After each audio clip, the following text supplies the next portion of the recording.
saya. Assalamualaikum warahmatullahi wabarakatuh. Waalaikumsalam warahmatullahi wabarakatuh. Selamat pagi semuanya.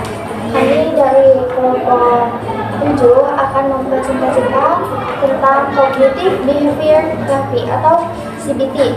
Di sini saya Siti Nur Afifah dengan NIM 2484130019 sebagai moderator, dan samping saya Mia Anidi dengan NIM 2484130015. Saya Fitri Sasabila dengan NIM 2484130002.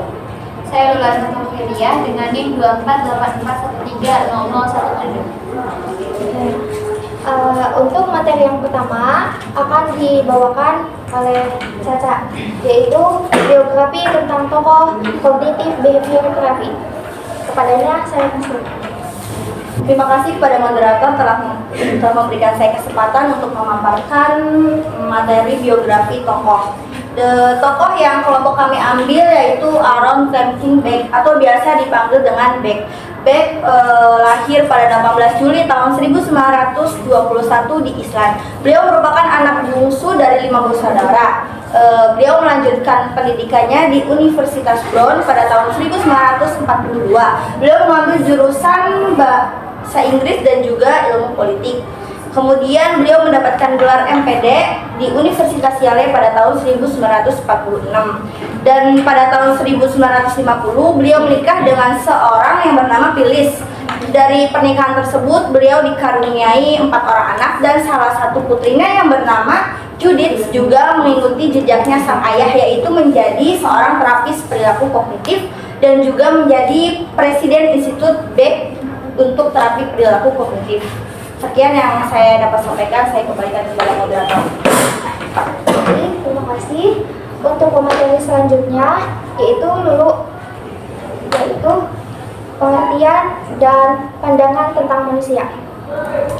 Baik, terima kasih kepada moderator. Saya akan melanjutkan presentasi dari saudara Caca tentang dua materi. Yang pertama itu ada tentang pandangan tentang manusia, yang kedua ada tentang pengertian. Yang pertama dulu, pandangan tentang manusia. Jadi CBT atau Cognitive Behavioral Therapy ada didasarkan pada konsep mengubah pikiran dan perilaku negatif, misalkan saja overthinking atau trust issue. Hal tersebut kan bisa mengubah emosi kita ya, yang tadinya mungkin biasa-biasa saja menjadi emosian atau seperti itu. Melalui CBT atau Cognitive Behavioral Therapy ini, konseli atau yang memiliki masalah itu terlibat aktivitas dan berpartisipasi untuk memecahkan masalahnya sendiri. Jadi intinya Cognitive Behavioral Therapy itu terapi yang permasalahannya dipecahkan oleh konseli atau yang punya masalahnya sendiri. Next, ada tentang pengertian. Pengertian dari Cognitive Behavioral Therapy adalah konseling yang berfokus pada wawasan yang menekankan pada proses untuk mengubah pikiran negatif menjadi dan keyakinan maladaptif yang dimiliki oleh individu. Itu menurut Corey 2013. Jadi inti dari pendekatan Cognitive Behavioral Therapy adalah didasarkan pada alasan teoritis mengenai cara manusia merasa dan berperilaku yang ditentukan oleh bagaimana sih mereka memandang atau menstruktur pengalaman mereka sendiri. Jadi intinya dipecahkan oleh dirinya sendiri, seperti itu. Baik, terima kasih. Untuk pemateri selanjutnya yaitu tentang tujuan dan dinamika kepribadian. Kepadanya saya persilakan. Terima kasih untuk moderator atas waktunya. Di sini saya akan menjelaskan tentang tujuan dari terapi CBT. Tujuan utama dari terapi CBT atau Cognitive Behavior Therapy adalah untuk membantu individu mengubah pola pikir yang negatif untuk menjadi lebih positif, serta dapat membantu individu membuat keputusan yang tepat. Dalam konseling CBT diharapkan dapat membantu konseli dalam menyelaraskan berpikir, merasa dan bertindak. Lanjut. Kemudian dinamika kepribadian dari tokoh kognitif behavior terapi. Tibek menjelaskan bahwa tekanan psikologis seringkali dipengaruhi oleh faktor biologis, lingkungan, dan sosial. Biasanya gangguan psikologis tidak hanya disebabkan oleh satu faktor saja. Pengalaman di masa kanak-kanak dapat menciptakan histori kognitif yang berdampak di kehidupan dewasanya nanti. Menurut Beck, teori kepribadian dan psikoterapinya melibatkan dua hal. Yang pertama itu peristiwa hidup tertentu dapat memicu pikiran otomatis yang maladaptif. Maladaptif adalah suatu perilaku atau cara berpikir yang tidak sesuai dengan kondisi yang ada.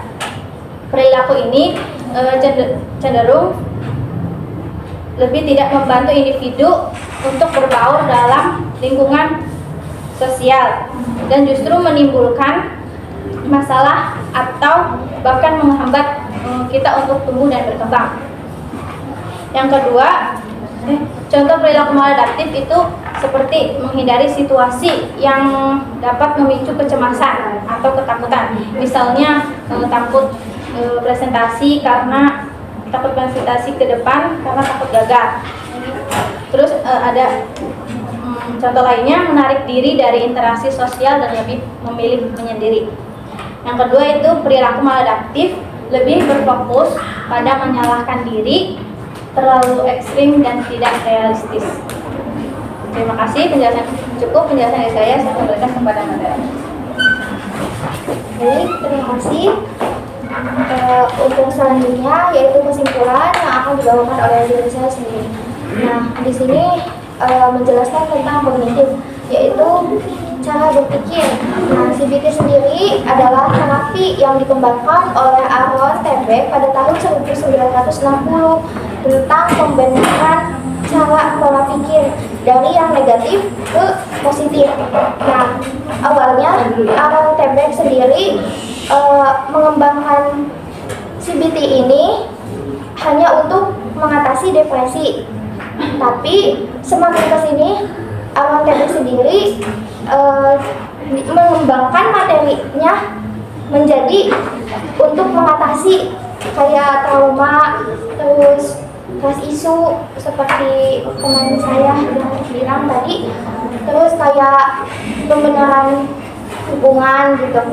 Nah, jadi pada intinya CBT sendiri adalah proses konseling yang dilakukan oleh konseli dan seorang konseling untuk memahami pikirannya, memahami pikirannya dan mengubah pikirannya menjadi pola pikir yang positif. Gitu. Terima kasih. Untuk sesi pertanyaan dibuka, silakan kepada teman-teman yang ingin bertanya kepada kami. Izin bertanya. Perkenalkan, nama saya Aina Tasya dengan NIM 2484130012. Apa sih perbedaan kognitif behavior terapi dengan terapi yang lainnya? Terima kasih. Baik, izin menjawab Ayu. Tadi kan pertanyaannya apa perbedaan kognitif behavioral terapi dengan terapi-terapi yang lain. Jadi CBT atau kognitif behavioral terapi itu berfokus pada berorientasi pada pemecahan masalahnya gitu. Jadi si konseli itu mengidentifikasi permasalahannya sendiri dengan perubahan pola pikir. Mungkin yang tadinya negatif seperti mungkin yang tadi disebutkan overthinking itu kan negatif ya. Juga trust issue terhadap masa lalunya itu jadi dirubah menjadi pola pikir yang lebih positif. Selain itu juga perbedaannya jika di terapi-terapi yang lain misalkan psikoanalitik juga humanistik itu kan lebih fokusnya pada eksplorasi ya, juga pada pemecahannya di masa lalu, di masa kecilnya gitu kan. Kalau kognitif behavioral terapi itu langsung, jadi saat ini juga terapinya, jadi tidak melibatkan masa lalu seperti itu. Juga CBT lebih berstruktur dan melibatkan tugas-tugas atau latihan-latihan yang bisa memberikan perubahan pada diri konseli yang mempunyai permasalahan tersebut. Sekian. Izin bertanya, sebelumnya perkenalkan saya Nabila Fauzia dengan NIM 248413004. Pertanyaannya, seseorang yang memiliki masalah seperti apa yang bisa ditangani oleh terapi CBT? Terima kasih. Baik Nabila, untuk masalah yang bisa ditangani oleh CBT itu yang mencakup dengan gangguan mental ya, seperti stres, depresi atau trauma dan lain sebagainya. Dan juga masalah gangguan tidur juga bisa loh ditangani dengan CBT dengan mengubah pikiran negatif yang dapat mengganggu seseorang itu untuk tidur dan dimasukkan dengan masukan-masukan yang positif. Seperti itu Nabila. Baik, terima kasih. Izin bertanya, sebelumnya perkenalkan nama saya Jazila Tunisa dengan NIM 248430008. Izin bertanya kepada kelompok 7. Pertanyaannya, jika kita punya pola pikir yang negatif terus menerus, menurut Beck, apa yang akan terjadi pada diri kita? Terima kasih. Izin menjawab pertanyaan dari Jazila. Menurut Beck, pola pikir negatif yang terus-menerus itu dapat berdampak di kehidupan kita. Dampak yang dapat terjadi itu diantaranya seperti pertama itu depresi. Pola pikir yang negatif yang terus-menerus itu dapat memicu perasaan sedih, putus asa, dan kehilangan minat pada hal-hal yang sering kita lakukan. Yang kedua itu kecemasan berlebihan akan masa depan yang negatif. Yang ketiga, gangguan fisik seperti gangguan tidur, sakit kepala, dan masalah pencernaan yang sudah dijelaskan oleh teman saya tadi. Dan yang keempat itu menghambat kita untuk fokus. Yang terakhir, sulit untuk mempercayai orang lain. Sekian, bagaimana Jazila? Baik, dapat dipahami. Terima kasih. Assalamualaikum warahmatullahi wabarakatuh. Saya izin bertanya. Perkenalkan nama saya Salma Izzati dengan NIM 24841300010. Izin bertanya, bagaimana terapis perilaku kognitif itu untuk memperbaiki depresi? Terima kasih.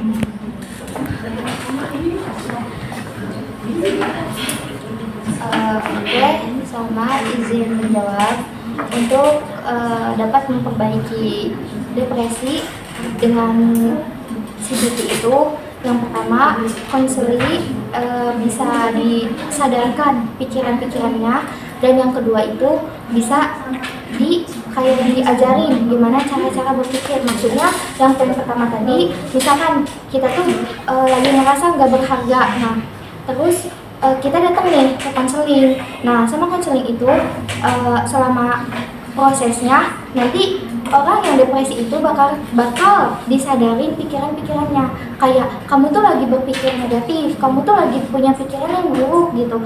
Nah, terus yang kedua, konseling itu bakal ngasih tahu gimana sih biar kamu bisa ngeganti pikiran-pikirannya sama pikiran positif, yaitu dengan memberikan afirmasi seperti yang Caca bilang tadi gitu. Nah, selain itu, poin ketiganya bisa dilakukan dengan cara menulis jurnal. Menulis misalkan kamu berharga, kamu cantik, kamu ganteng, kamu itu spesial, kamu itu unik gitu. Nah, seiring jalannya waktu, sikap pun akan berubah sedikit demi sedikit, dan kemungkinan dengan cepat depresi kamu akan terselesaikan gitu. Terima kasih. Mungkin cukup sekian presentasi dari kami. Kurang dan kurangnya mohon dimaafkan. Wassalamualaikum warahmatullahi wabarakatuh.